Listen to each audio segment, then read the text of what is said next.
ये तस्वीर शायद इंटरनेट पर आपकी नजरों के सामने से भी गुजरी होगी। बर्फ से ढके पहाड़ और उनके बीच ये रहस्यमयी सी आकृति, जिसका चेहरा पूरी तरह से ढका हुआ है। इसने डिजिटल दुनिया में एक हलचल तो मचा दी, लेकिन इस एक तस्वीर के पीछे एक बहुत गहरी कहानी छिपी है। तो चलिए आज इसी पर से पर्दा उठाते हैं। तो सवाल ये है कि भाई ये तस्वीर तो वायरल हो गई, पर इसके पीछे का वो 5000 साल पुराना सच क्या है?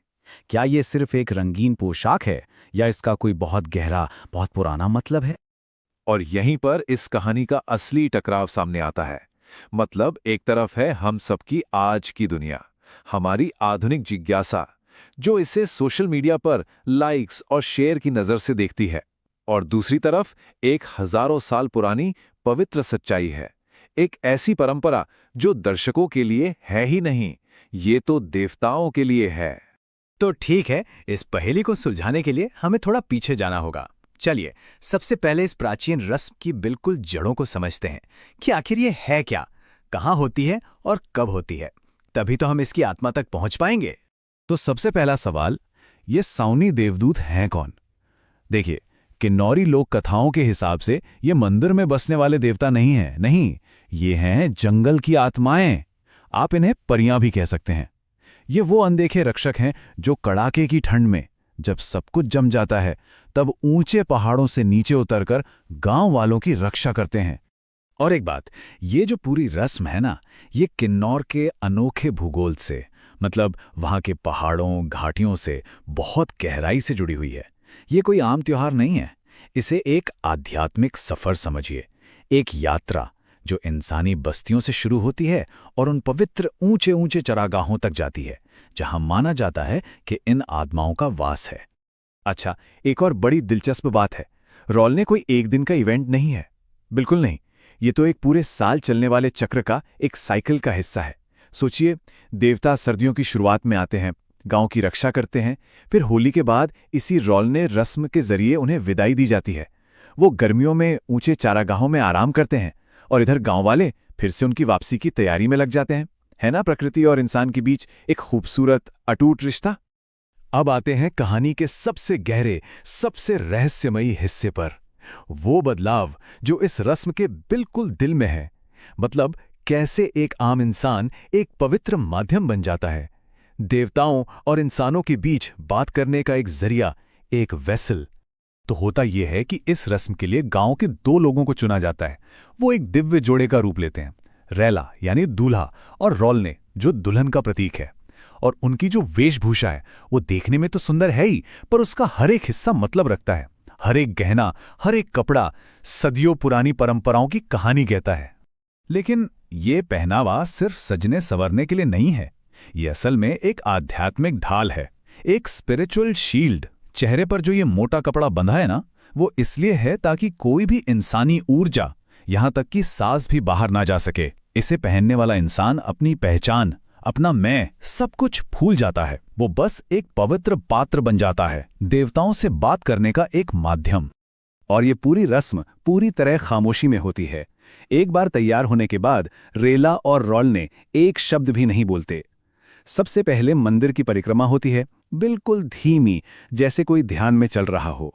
फिर ज्ञानपुंदलू नाम के कुछ नकाबपोश किरदार आते हैं। उनका काम है बुरी आत्माओं को दूर भगाना और थोड़ा बहुत मजाक करके माहौल को हल्का फुल्का बनाना। और आखिर में संतु यानी जौ का आटा सब पर फेंका जाता है, जो आने वाले साल के लिए खुशहाली का प्रतीक है। लेकिन यही कहानी में एक नया और थोड़ा चिंताजनक मोड़ आता है। क्या होता है जब एक इतनी पवित्र रस्म एक तमाशा बन जाती है? ये सवाल हमें उस बहुत ही नाजुक लकीर पर लाकर खड़ा कर देता है जो किसी संस्कृति को सहेजने और अनजाने में उसे तबाह करने के बीच होती है। अगर हम रौलने की तुलना दूसरे बड़े त्योहारों से करें तो फर्क साफ दिखता है। जैसे कुल्लू का दशहरा है, जो पौराणिक कहानियों पर आधारित है और बहुत बड़े पैमाने पर होता है। लेकिन रौलने, ये तो प्रकृति और उन सूनी आत्माओं के लिए है। ये बहुत ही निजी है, पूरा समुदाय मिलकर करता है। और सबसे जरूरी बात, इसमें हिस्सा लेने वाले लोग अपनी पहचान जाहिर नहीं करते। उनका चेहरा ढका होता है, वो गुमनाम रहते हैं। और यहीं वो बड़ा मुश्किल सवाल फिर से सामने आता है, जिसका सामना आज दुनिया भर की कई पुरानी संस्कृतियां कर रही हैं। कि किसी चीज को रिकॉर्ड करना, उसे डॉक्यूमेंट करना, कब उसी चीज को खत्म करने लगता है जिसे वो बचाना चाहता है। ये असल में दो दुनियाओं का टकराव है। एक तरफ हैं इस रस्म की पुरानी जरूरतें, जैसे कि निजता, खामोशी, गहरी आस्था, और दूसरी तरफ है आज का आधुनिक दबाव, वायरल होने की होड़, ड्रोन और कैमरों का शोर, और एक पवित्र परंपरा को सिर्फ एक एंटरटेनमेंट का जरिया मान लेना।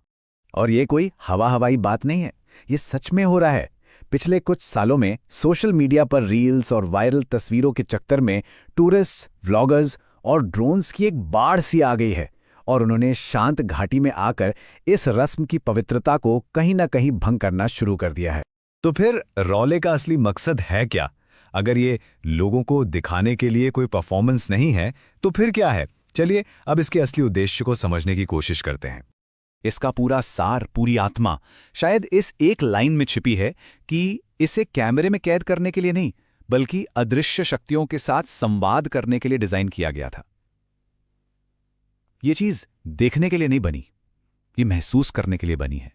तो अब समझ में आता है कि वो ढके हुए चेहरे, वो पूरी खामोशी, वो भारी भरकम गहने जो हम बाहरी लोगों को शायद थोड़े अजीब लग सकते हैं, वो असल में इस प्राचीन और शुद्ध संस्कृति को बचाने के लिए बनाए गए डिफेंस मैकेनिज्म हैं, बाहरी दुनिया के शोर से खुद को बचाने का एक तरीका।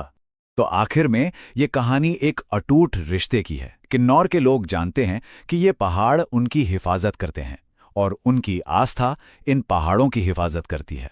और शायद यही वो 5000 साल पुराना सच है जो उस एक वायरल तस्वीर के पीछे छिपा है, एक ऐसा पवित्र धागा जो आज भी प्रकृति, इंसान और आस्था को एक साथ जोड़े हुए है।